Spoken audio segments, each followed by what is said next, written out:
আসসালামু আলাইকুম। ডাক্তার শফিকুর রহমান সাহেব উনি হাসপাতালে আছেন, আপনারা জানেন। ওপেন হার্ট সার্জারি হবে। ওনাকে কিন্তু বিদেশে রাজি করাইতে পারে নাই চিকিৎসা নেবার জন্য। বলা হয়েছিল বিদেশের কথা, বলে না, আমার দেশের মানুষ তার বিদেশে যে চিকিৎসা নিতে পারে না, তাদের সেটা ভাগ্যেতে নাই। তাহলে আমার ভাগ্যেতে কেন অত বড় সুযোগ আসবে? এই সুযোগটা উনি নেয় নাই। ওনার এই চিকিৎসার পিছনে জামাতে এমন মানুষও আছে জানেন, 1000 কোটি টাকা খরচ করতে রাজি আছে। হ্যাঁ, এমন মানুষও আছে, কিন্তু উনি রাজি হয় নাই। বাংলাদেশের ভিতরেই ওনার চিকিৎসা হবে, ঢাকাতেই চিকিৎসা হবে। উনি আল্লাহর কাছে দোয়া চাইছেন, সবার কাছে দোয়া চাইছেন, আমরা সবাই দোয়া করব। এবং উনি যে নজির সৃষ্টি করলেন, এটা কিন্তু আমরা চিরদিন মনে রাখবো। এটা একটা দৃষ্টান্ত স্থাপন করলো।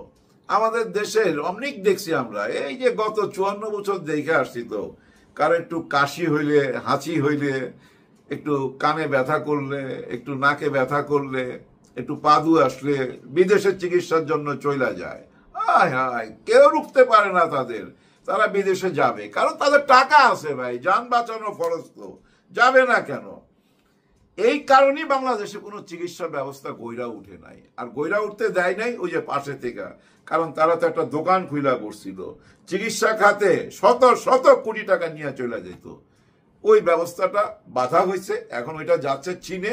কিন্তু কখনো ভারতে, কখনো চীনে, কখনো সিঙ্গাপুরে যাইতে হবে কেন?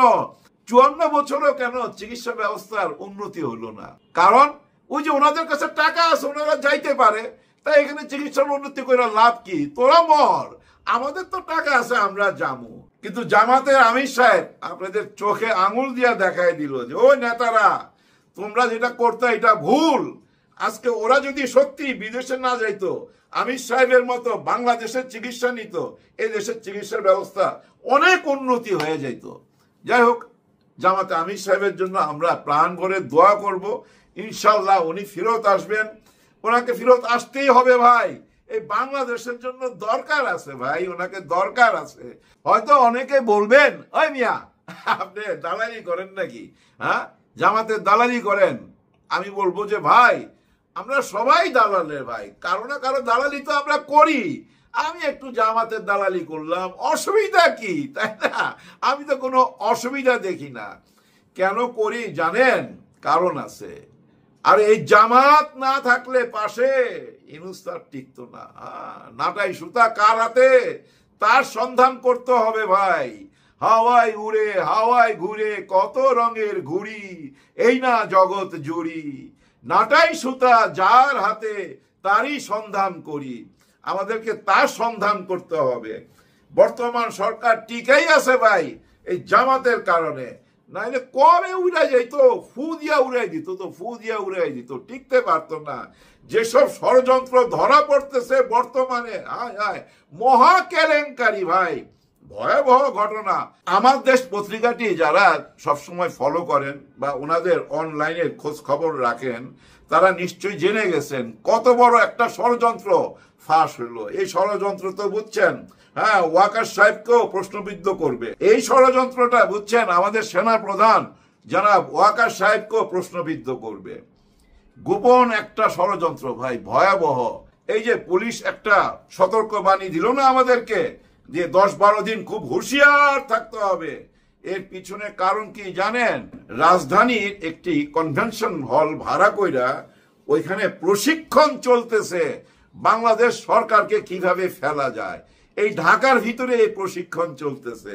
কনভেনশন হল ভাড়া কইরা, কেভি কনভেনশন হল, এটা ভাড়া করা হয়েছে। ভাড়া করার সময় কি বলা হয়েছে জানেন? যে আমরা প্রবাসে লোকজন পাঠাইতো, তাদেরকে নিয়ে আমরা একটু প্রশিক্ষণ নিব। এবং ওইখানে যারা গেছে, 4 থেকে 500 লোক গেছে ওইখানে, আওয়ামী লীগের একদম বাছা বাছা ওই যে গুন্ডা প্রকৃতির নেতা যারা আছে, তাদেরকে ওই কনভেনশন হলে ডাকা হয়েছে। আর ওইখানে ঢোকার সময় বলছে যে আমরা বিদেশে যাবো, এরা কেউ রাজমিস্ত্রি, এরা কেউ কাঠ মিস্ত্রি, এরা কেউ গিল মিস্ত্রি, এদেরকে আমরা ট্রেনিং দিব।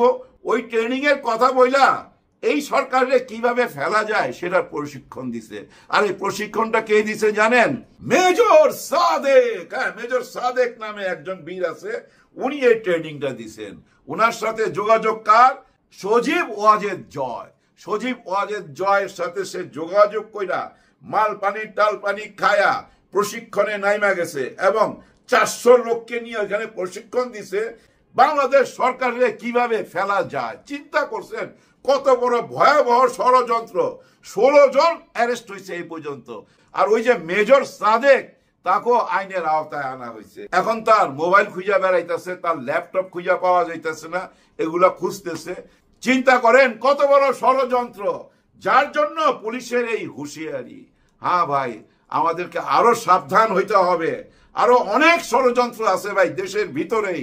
এই সরকার আসার পর থেকে আমার মনে হয় না একদিনের জন্য স্বস্তিতে থাকতে পারছে। একদিনের জন্য তারা নিস্তার পায় নাই আমাদের হাত থেকে। আমরা কেউ না কেউ আঘাত কইরেই যাইতাছি বিভিন্ন অ্যাঙ্গেলে। ভারত থেকে শেখ হাসিনা টাকার বস্তা ছুঁড়া মারতেছে। তো আর এই টাকার বস্তা বর্ডার পার হয়ে এখানে এসে পড়তেছে, কাজে লাগতেছে। অলরেডি কাজ শুরু হয়ে গেছে, কিন্তু বেশি দূর আগাইতে পারে নাই। আমাদের গোয়েন্দারা হুঁশিয়ার ছিল, সব ধইরা ফেলাইছে, আইনের আওতায় চলে আসবে। আপনারা জানতে পারবেন, যারাই নিউজটা জানেন না আমার দেশ ফলো করলেই জানা যাবেন। ভয়াবহ ঘটনা ভাই। এই যে মেজর সাদেক এখন ধরা পড়ছে, ভাইবেন না যে এই পর্যন্ত, এর উপরে আরো কেউ আছে। আমাদের দেশের রাজনীতিতে যারা উইরা বেড়ায় তাদের নাটাই সুতা ভাই আরেকজনের হাতে থাকে, ওইখান থেকেই সবকিছু পরিচালনা করা হয়। দেখেন এই সরকারের কিন্তু একটা উইকেটও কেউ খাইতে পারে নাই। হ্যাঁ, ধরে নেন এই সরকারের উইকেট কিন্তু ফালাইবার জন্য বহু চেষ্টা করা হয়েছে। এই 2 জনের পদত্যাগ চাই, ওই 3 জনের পদত্যাগ চাই, এর পদত্যাগ করতেই হবে অত তারিখের মধ্যে, বহু রকম কথা হয়েছে। কিন্তু এর মধ্যে অনেক রকম ষড়যন্ত্র, কিন্তু একটা উইকেটও কিন্তু ফেলতে পারে না এই সরকারের। সরকার কোনো উইকেট ফেলতে দিবে না, আবার সরকার ছক্কাও মারবে না। শ্রীলঙ্কার রানা তুঙ্গার মতো এক রান কইরা রান নিবে ভাই। ছক্কা মারবে না, 4ও মারবে না। কোন রকম উত্তেজনা নাই কিন্তু সরকারের মধ্যে। সরকার কিন্তু একদম নীরব, চুপচাপ দেখা যাইতাছে। ওই যে ঝড় আসার আগে ওয়েদার যেমন ঘুমট বাঁধা থাকে, গাছের পাতাও নড়ে না, বাতাসও নাই, কেমন জানি একটা থমথমে অবস্থা।